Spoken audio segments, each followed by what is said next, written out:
Hi, welcome to another episode of the Visual Storytelling Today podcast. The show is designed for you, the marketer or entrepreneur, who may be looking for more effective ways to connect better with audiences through the exciting world of visual storytelling. We will introduce you to inspiring experts from diverse industries that bring fresh perspectives on how to capture attention, build trust, emotional empathy, and last but not least, drive business results. Enjoy the show. Hi, I'm Shlomi Ron, CEO of the Visual Storytelling Institute. We are based here in sunny Miami, Florida, and welcome to another episode of the Visual Storytelling Today podcast. Today, I have an interesting topic. As you all know, the Metaverse has been on every brand's minds these days, and a lot of brands trying to figure out their Metaverse strategy. And what seems to be happening, there are two kinds of distributions. Brands that looking to host their experiences on popular platforms like Decentraland. That's what Fashion Week actually did a few weeks ago. And there's other opportunity for brands where they want to create their own Metaverse experience and host it on their own website or AR or VR. So today, we're actually going to talk about the second use case. How can brands develop Metaverse experiences on their own platforms? Again, be it their website, AR, or VR. So to help me unpack this exciting topic, I'm excited to speak with Ida Keimer. She's the Strategic Business Development Manager at Journey. It's a Berlin-based Metaverse company. And they're actually the folks behind the Vogue Business experience that was hosted earlier this month with great success. And they helped other brands like BMW, Adidas, Siemens, and many more. So with that, welcome to the show, Ida. Thank you. It's really a pleasure to be here, and I'm looking forward to the conversation. Excellent. So before we jump right in, maybe you can tell us a little bit about your journey, how you find yourself in the Metaverse field. How do you get started? Yeah, I think that is an interesting topic for anyone who works with anything Metaverse related today, since it's such a new field. And we often joke at Journey that we are an old company in this industry because we are already existing since March 2020. Wow. But my experience, I would say, is maybe not the experience that most people would think of that I would have working in a Metaverse company. So I actually come from a background quite artistic. I worked on stage. Oh, wow. And then that led me into starting my first own company that was the Seoul-based design studio. But we did a lot of 3D work already then. We worked a lot with digital screens and how to sort of manipulate physical space. Oh. So shared experience, stage work, etc. We worked with big names like Dexter, SLS Hotels like Las Vegas, these kind of companies to play with that. So that is really where I come from. Mm-hmm. Shared experience, stage, space, experiential design. Was it for like theater or movies or for what? I started from contemporary dance and music, and then this transitioned into more, working with big companies. So it became a more corporate approach, of course. And then from there, I went into consulting for 3D immersive musicals and other, creative tech, again, experiential. So when we had that technology trigger of the pandemic and the world sort of turning very flat and very 2D, it wasn't that far for also our founders with similar background as me and somebody like me to end up in a metaverse, because it is creating a internet that you can step into, right, and have a shared experience. No, absolutely. Wow, that's quite fascinating. So you've been in the 3D, immersive experiences for a while, and that's interesting to see how you kind of develop your skills in a variety of use cases and experiences.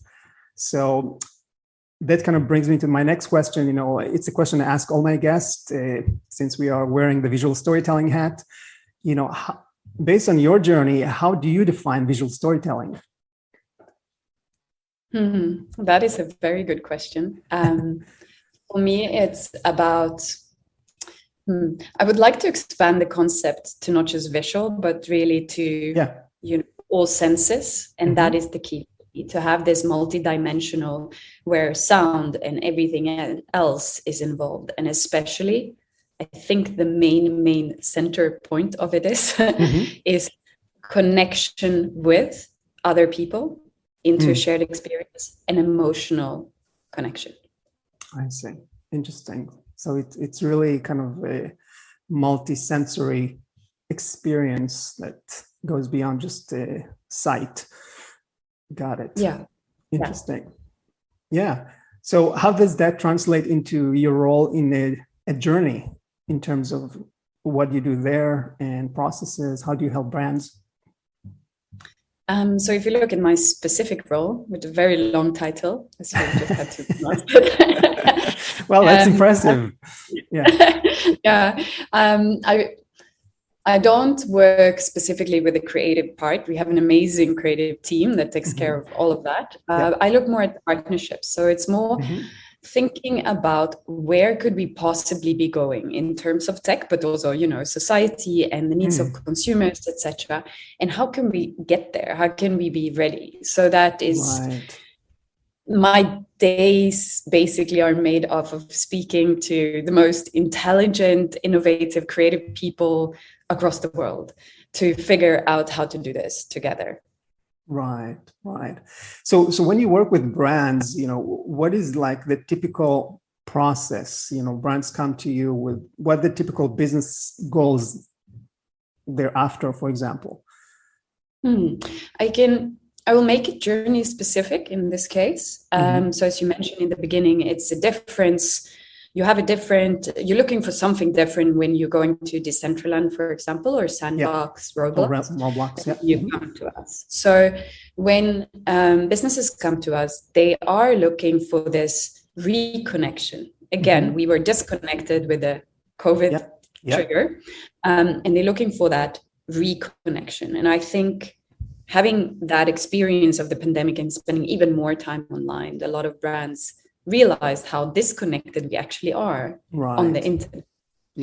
So that is kind of where they're coming from. And then again, it's about creating experiences that reconnect emotional experiences, and they somehow blow people away. Right. And then they're looking for something that is accessible to all on all devices, I would say. I see. No special gear, headset or anything, make it super easy to interact. Exactly. I like a story that one of our co-founders have, Thomas, when, we were building up the Journey platform. He did a test with his father. Yeah. So he simply sent a link to his father. So again, it's browser, just a URL like any other thing. Right. He sent it to his father, who was very old at that time, and they together entered the forest. One of the forests that we had created, and they took a walk through the forest.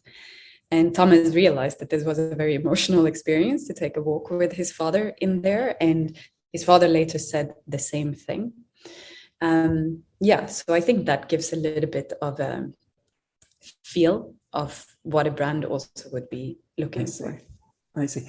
And do you find in terms of particular use cases, I've seen from the information on your website that you are helping brands bring to life events, games, 3D products. Can you talk about a little bit about the different use cases that you cover, in your past 2 years? Yeah, in our very long experience in the metaverse, right? Well, that's eternal. I would say that, yeah, exactly. It's very different. Some brands, and especially in the beginning, we're more looking for conferences, replacing what was very quickly taken away by the pandemic. And then we have use cases which are basically a replica of a physical space. But then it goes to the most crazy things. One of them is right behind me here. You can see that it's really out there. So bold experiences. BMW was one of the first ones where they wanted a sort of Alice in Wonderland feel, turning everything upside down and, trigger our inspiration instead. So a lot of the events up until now have been peak experiences and really about peak connection, but we're seeing more and more brands are looking to build platforms, showrooms. You might have seen the H&M that was spread over internet. I think it was last week and, spammed everyone's feed. That's one example of it, more of a platform. But then we also have a lot of businesses looking at creating business models now. So it's like we matured along the way. Oh, so it seems like from just temporary metaverse experiences centered around event that happens, for X amount of time, moving to permanent presences, I guess like the H&M and BMW that are more kind of have longer shelf life. Yeah, the BMW per se is actually a peak experience, I would define it as, but more and more of the cases that we're looking at the moment are trying to figure out how to make something permanent. I see. And what type of, for the permanent executions, what type of use cases are there? Is it like a store? Is it, or kind of a wonderland? What type of usability or? In the type of conversations that we have at the moment, I would say it's across all industries and all kind of business models. Yeah, so anything from e-commerce to having a solution to show your office to people. It's really everything that is going on out there. It's amazing to see the creativity that this is triggering. Interesting. Cool. Yeah. So I wonder, you kind of, we talk about a few interesting use cases. I wonder if you can share a few examples and just kind of get, since we are wearing the visual storytelling hat, if you can show us something visually. Absolutely. I'd love to. I'll share a video. But before I show the video, I just want to point out that with the technology that Journey is, we can have any type of visuals. So anything is possible, anything we can imagine. And what you will see is filmed in the browser. So it's not a pre-rendered, you build something in Unreal, you render it out, and then you watch the movie. Imagine that you would have a little URL, you've clicked in, and you're actually walking through that experience, or you're in that experience. So I would just want you to keep that in mind while I'm playing the video. Let's see if I can make sure that we don't get any annoying sound. I think you can see my screen, right? Yeah. Just going to pull that from the start. So this is one of the comments that we got on our first BMW experience. But we're just going to browse through a few, just to give you an impression of that kind of Alice in Wonderland, but also product integration, high quality 3D products that you can go up and see the glue at, the seam of a shoe. Not that brands really show that, but that's possible. To imaginary worlds that you can cruise through networking events, speakers. You have Obama floating through there, and everything directly in the browser. We have more and more fashion coming in, I would say, at the moment. And you can just imagine, also from a sustainability perspective, what is possible if you can show your clothes digital first. We also do a lot of hybrid events that you just saw, where actually our founder, Thomas, was on the stage speaking in a physical space, and then you have it in the metaverse as well. So this kind of hybrid solution. Beaches, forest, Angela Merkel. Yeah, just gives you an idea about what type of visual quality that is possible. And here we have Coldplay playing live inside BMW's experience. We also had Christopher Waltz dressed up as a fox, guiding us through. But again, that's fascinating. So is it like I've seen before that you have a few 3D products there, like the Adidas shoe and some watches. So these are made for kind of almost like a QVC kind of selling experiences for consumers, or more kind of wow effect demos to the media? What is the typical purpose? Up to today, we have seen most B2, let me think. Yeah, more B2B cases. I see. That it's more showing, buyers the product before they're even made. Got it. There again, you can play with the sustainability as a brand, right? So that's what we've seen so far. I'm expecting e-commerce to be doing this very soon. Right. And speaking about e-commerce, obviously we cannot speak about Metaverse without blockchain and NFT. Have you done any executions where the monetization is actually done through embedded NFTs and virtual goods? We did a case that became quite famous back in December for Miami, actually. Oh, nice. Art Basel, Miami. My hometown. Yep. Exactly. So you could have seen it there being on one of the screens, actually, in the exhibitions. That was together with a German artist, NFT artist, Kenny Schachter. He's Gallery König, the one that works with him, and then with Zaha Hadid Architects. And then we were showcasing these NFTs inside a journey experience. Nice. And you could, of course, purchase the NFTs there as well. When it comes to the other kind of follow-up questions coming from there, in the metaverse field, we are all looking at interoperability at the moment. And it's something where the technology is developing every day. So I'm really excited to see what will be possible even in a few months from now. But it's a place of experimentation and innovation right now. Right. And just to kind of make it clear for our audience, when you say interoperability, can you talk more about that? Is this the capability of basically entering a journey experience and then be able, with the same credentials, move to another platform? Is that what you're talking about? The idea of interoperability is to be able to bring digital assets across. We're not talking about, and we will never have one metaverse, right? Yeah. It's not going to be one company that owns the whole internet. Not yet. We don't want that. We don't want that. But the idea is rather just like, I can wear this shirt now in this call. I'll be able to go to a restaurant after this and still wear the same shirt.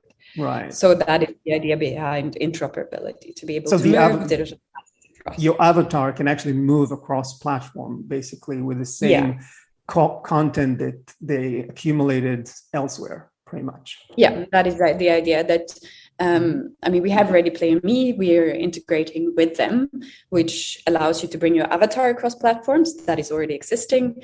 And in the future, we will see the avatars being, for example, able to spend most of their daily life maybe in Decentraland, and then they come into Journey for a peak experience where maybe they acquire a clothing piece, and then they go. So that is how people in the industry are thinking about interoperability at this point. Right. So you don't really need to keep a profile in one place with all your content. Actually, your content follows you wherever you go, pretty much, across platforms. That's no, that's amazing. It's going to be interesting. No, definitely. So another thing, since you've been working with many brands until now, I'm sure what are the typical challenges that brands are facing that, my audience should know about as they kind of consider entering the metaverse? I think from my perspective, it's really to keep an open mind, to come to people like us and be okay with not knowing. This is new, we don't know, and we're here to find a way together that works for the brand, right? Right. So that is definitely the first thing. Another thing would be that since it's such a trending topic, we can see brands kind of jumping on it without thinking why am I doing this? What part of my brand is it that I want to express through this experience? So that is another thing that I would, really recommend working on. And that's also something you can just talk to people in the industry and find your way. No, that's so true. I mean, a lot of people jump in without a good value proposition, establishing, an affinity with your brand and the use case, the experience. So you definitely want to, and also make sure your audience is really ready for it, right? Sometimes there's a lot of education that needs to happen, So yeah, and that's where kind of our approach journey, the route that we chose is high quality, directly in the browser, accessible to anyone on any device. So that is also where you need to know who you're targeting, because if you choose, if all of your consumers are anyway on Roblox, then go there.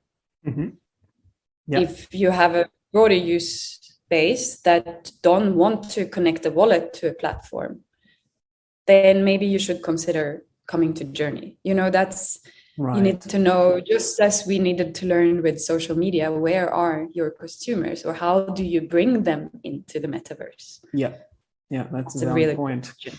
Yeah.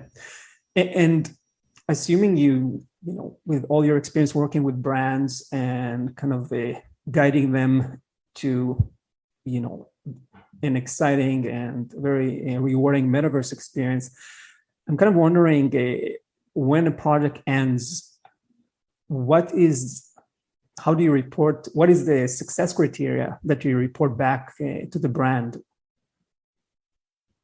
That is a very good question.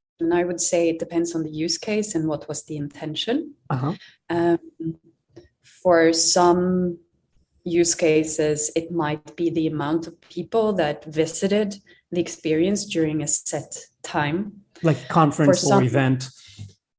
Yeah. For example, the Joytopia, where we had a Coldplay, then the success rate could be measured in terms of how many people visited, but it could also be measured, right, in the amount of feedback it gave on social media.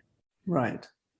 And the buzz around it. So it depends a little bit on where the marketing department is coming from and what is actually the intention. If you're looking more at maybe a platform like a showroom, or if you're creating business models, then the success would be about something else, right? Like monetization over time of your NFTs or virtual goods. Yeah, that's another. Exactly. So it's really like with anything else that you do as a business in visual storytelling, you need to know why you're doing it and keep the focus clear, right? Until the end report. Amazing. And we kind of covered in the beginning, the two distribution types, hosted on other metaverse platforms like Decentraland, Roblox, versus hosting it on your own media properties like a website. So what is the common misconceptions that brands, when they come to you, you're hearing quite often? I think the first one is like, do you have a Journeyland? That's the first one. Oh, okay. Because we've gotten so used to Decentraland, right? So people think that there is one journey, and in Journey there are the users that you can make this experience for. Where we come from the other, think of us more like this is your flagship store or your event space. This is you and your brand, and you can design it to anything you like. You can decide this experience, and then you bring the users to you. Yeah. So that I think would be a very, very common one. Yeah. I mean, the way I think, and I've seen it with other companies, that other players that operate in this space, it's almost like going to an architecture firm and asking for this new building.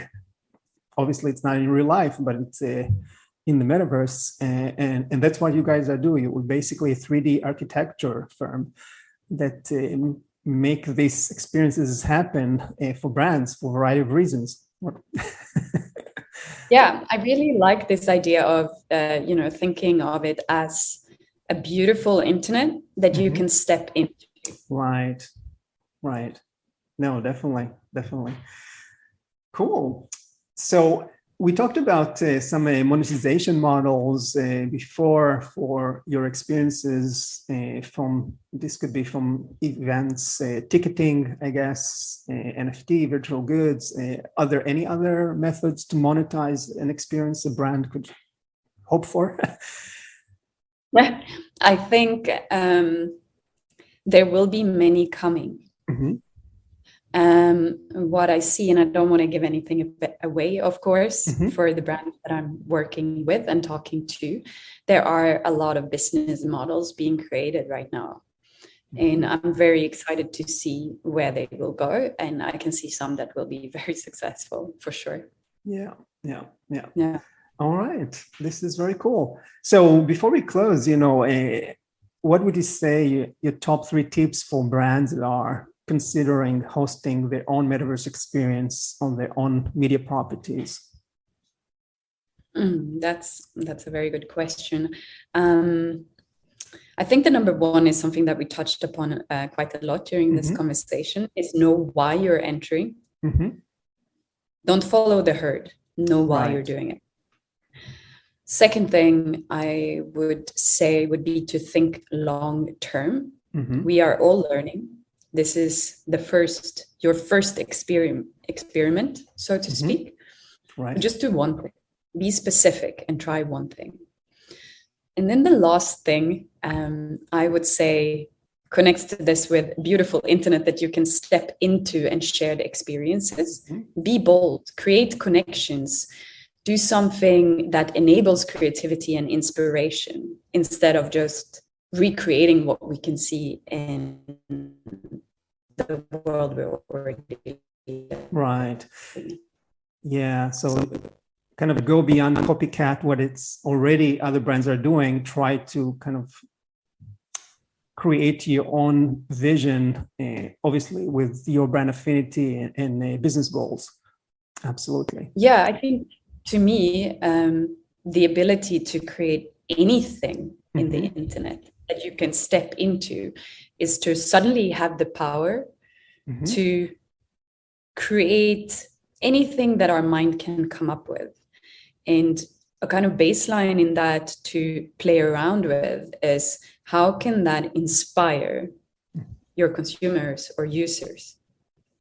Yeah, no, that's a very fascinating. It's like pretty much an open-ended invitation for brands to really, create their own imaginary playgrounds for their consumer to interact in. And so really the possibilities are endless. So thank you so much, Ida. This was amazing conversation. I really learned a lot. And, we're just in the early days, as you said, and there's so many ways you still can experiment and create new experiences for your brand using this whole metaverse, and especially where you don't have to do it on a rental land like other metaverse platforms, but you can actually bring it to your own media properties, as you said, your website or your AR or VR, and really control the experience pretty much from top to down.